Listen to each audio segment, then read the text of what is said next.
teams of comedians from all over Pacific Northwest, sometimes even from California. So we have a great show for you tonight. Thank you for coming. And if you're from Kennewick and Richland, raise your hand. Thank you. Wow, I'm so glad you crossed that bridge. Yes. Did you bring your camping gear? I heard that's all-day event, come to Pasco, yeah. And I drove all the way from Spokane, 2 hours. Yeah, thank you. Yeah, that's right. Thursday is the highlight of my whole week. Yeah, Monday I get my dress and shoe ready for Thursday. Go to comedy club. Oh my God, your comedy show. Okay, this is a highlight. Other days I just depressed, Thank you. I am your host for tonight's show. Yeah, host. Thank you. Yeah. And my name is Ying. I'm looking for Yen. That's my side hustle. Okay, my main hustle is hosting this show. Just in case I find Yen, but I gotta let you know. I am single, so I can say that, right? Thank you. Yes, thank you. I have been hosting this show since March. So it's 5 months now? Yeah, I've been saying this many times. Sometimes I don't say that because I have 2 nights. The guy says, after the show says, I'm your Yen. Like, wow, that's great. Yeah, we get to chat and everything. But they didn't give me their phone number. So fake news. That's fake Yen. Yeah, fake Yen. That's a disappointment. I gotta keep saying that though, okay? I do have a last name. Actually, I have several. American one and a stage. I got a stage name for comedy. I have a Chinese last name. Yeah, my Chinese last name is the one that's screwed up. Because that's where it's from. My Chinese last name is Fu, runs F-U. Yeah, now you know the joke already, right? When I first got here, I was a student, University of Idaho, doing my master's degree. So I don't know why the first few months, people always hang up on me, especially there's 800 customer service people. I call them, they say, what's your name? I was like, F-U. They just hang up on me, because in China, we say last name first. Yeah, man, so until one time my American friends is in the room, so there's a phone company called, so the same thing, it's like, what's your name? I said, okay, I'm gonna make sure this time, I'm gonna be slow, so they get it. I said, my last name is F-U. Cut the head off of me again, so my American friend says, do you even know what F-U means? I was like, well, F-U is my last name. Well, he said, no, F-U means fuck you. Wow, I did not know that at all. I was like, wow, so I just did methodically told the person on the phone, fuck you, that's slow, right? So, I know, that's not good. So I said, okay. Well, as soon as I learned that's what that meant, I said, oh no, I don't like this last name anymore. I want to change my last name. And my friend says, oh, no. Actually, it's very cool last name. Yeah, have you heard anybody last name like, fuck you? That's like, wow. I said, well, my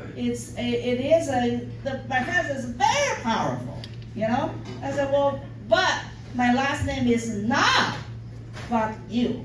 It's F-U. It's almost like silent middle finger. That's not good. I know. Eventually, I did change my last name. But I want to tell you also Chinese people's first name. Because in China, we have 4 dominant last names. Zhang, Wang, Li, Zhao. But these days, it's Liu, I think Liu and Chen. Wang and Li. Yeah, you heard Bruce Lee, right? That's one Chinese last name, Bruce Lee, Jackie Chan. Another very popular last name families. What else? But anyway, so what I'm saying is that because the 4 last names dominate 50% of the Chinese population, so the Chinese parents want to make sure they give their kids a very unique, very cool first name. Because they're already same last name, right? These days, the Chinese people have money now. they go as far as hire people to get a first name right. You know, I have a friend that she got a grandson last year. So it's like project, finding a right name like project. They debated and voted off 10 first names. So finally they got forestry master of all people. Yeah, to get this grandson first name. I don't even remember. So sophisticated, man. But the lazy parents just use the event, what's going on in the country, to use that as a first name. You know, for example, I have a cousin. His first name is Liberation. No, ever heard of that? Yeah, so New Liberation. Yeah, that's the year they liberated the China. They think. No, not I think it's my uncle. I have another uncle. His name is Constitution. You heard that? Yeah. So my point is, if the Chinese parents are living in this country, giving names to their kids, last few years we will have a very interesting name. Yeah? 2020 pandemic. You know, I think pandemic probably too negative. They probably won't go that far. But I'm sure vaccine will be a good name. What do you think? Pfizer? Yeah. Pfizer would be a good name. I don't think they want to name their kids COVID. COVID-19, I don't know. But last year, 2021, we will have very cool names. What about insurrection? That's going to be very cool first name. Yeah, that's a probably lazy Chinese man. They don't even want to think. I've heard like earthquake, hurricane. Those are their first names. Can't believe it. Last year we also had crypto. Right? They're on the peak. Crypto, Bitcoin, those are good ones. This year I was thinking about ban abortion, but that's obsolete. So the new last name, how about classified?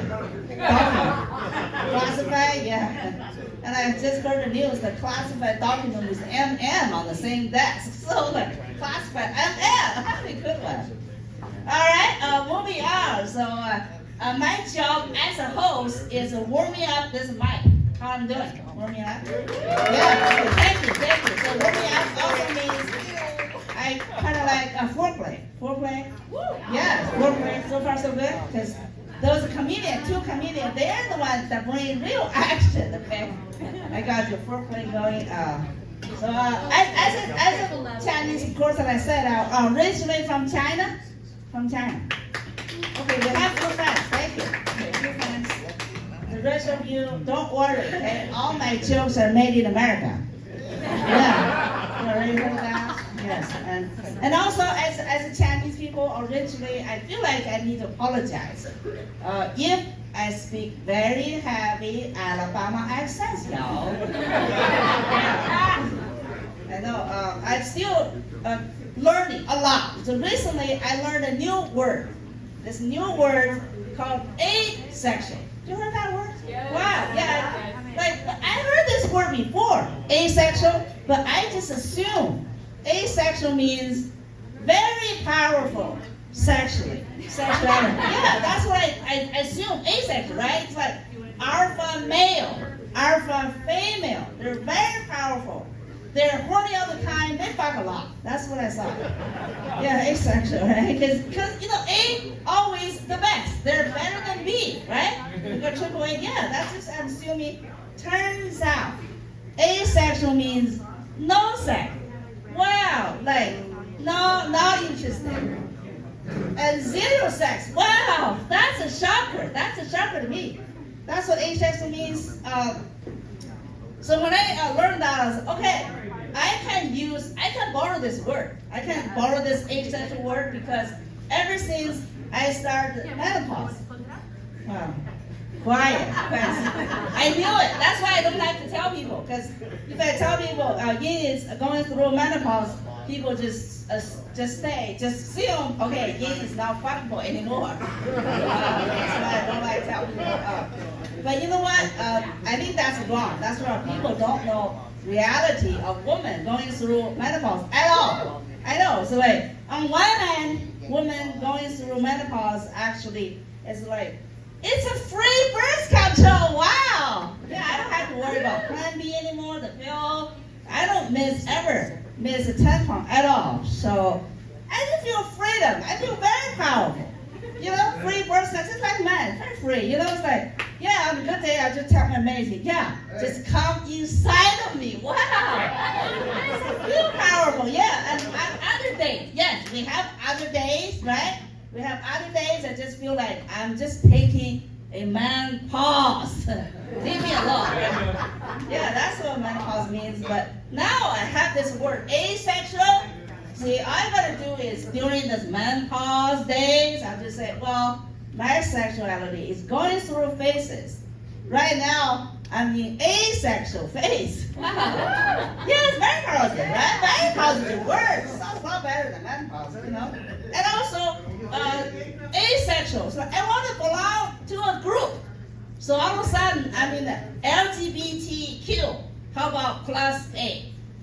Including, yes, I think I want to belong to a group, right? Very powerful. So now, like today I am asexual phase, okay? So leave me alone, yeah, I'm doing comedy. It's got thing from here, not here, right? So, okay, I said I'm Spokane, China. Okay, Spokane is not province of China. Yeah. It's kidding, but my point is actually I am America. Yes, I became American by choice. Thank you, 2003, yeah. So when I say by choice, it's almost, I feel like you guys saying, I am born again Christian. Yeah, because I had to think about it, whether or not to do it, to go through it, right? I had to weigh pros and cons about it. Okay, in my case, American by choice means literally I have to give up my Chinese passport. Yes, because China is a country, they don't like that this dual citizenship shift. Yeah, I know. So when I applied, I had to send my passport to the embassy. They cut it up, send me back. It's like, wow. I know, and they kind of like testing your loyalty because the Chinese government, they don't like that you're loyal to two tribes. We're still a tribal nation, right? Tribal. So like after I pick a team, I have to pick a team, right? Pick a tribe. After I pick a team, USA. China said, get the fuck out of here. So I got out, which by that I mean I stayed. I'm not going back. Easy for me to say. So so easy. But at the time, 2003, it was a real struggle. It was, I remember, my family back in China, not happy at all. My mom called me and she said, hey, Ying, you already have your green card, right? So you can travel back and forth freely. Why do you want to be American? And she said, you want to vote? You want a democracy? Is that what it is? At the time, I made up my mind, but for a different reason, right? But I don't want to argue with her. I just said, yeah, I want to vote. I want a democracy. So my mom voted me out of her will. Yeah, she voted first. But my brother was the worst. My older brother, and he said, okay, don't come back to China. Just stay in the United States. And he called me a traitor. I know it's very so questionable. That's why I love this country. I love this country because we already have a traitor. Yeah, his name is Trader Joe. I know. Probably not the Joe you're thinking about. I tell you, organic Joe, right? I went and bought some organic shit all of a sudden to bring everything to Joe, all the trader stuff. See, I told you, it's a surprise. Anyway, we should move on. Our show, we have a great show for you tonight. And also, yeah, thank you.